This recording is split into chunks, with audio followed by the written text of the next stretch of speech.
Big Boss Tamil season 9 Vijay தொலைக்காட்சியில் பிரம்மாண்டத்தின் உச்சமாக ஒளிபரப்பாகி வந்த நிகழ்ச்சியாக அமைந்தது.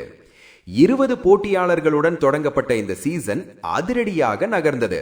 பின்னர் 4 போட்டியாளர்கள் வைல்ட் கார்டு என்ட்ரியாக வீட்டிற்குள் நுழைந்ததும் நிகழ்ச்சி பரபரப்பின் உச்சத்தை எட்டியது.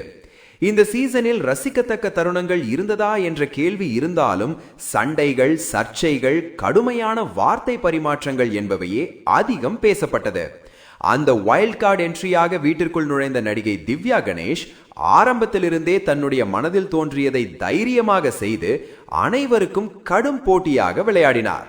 மற்றொரு வலுவான போட்டியாளரான கானா வினோத் ரூபாய் 18 லட்சம் பணத்தை எடுத்துக்கொண்டு வீட்டை விட்டு வெளியேறினார்.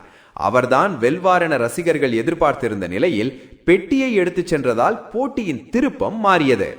இதன் மூலம் திவ்யா கணேஷ் பிக் பாஸ் 9வது சீசன் பட்டத்தை வென்றார்.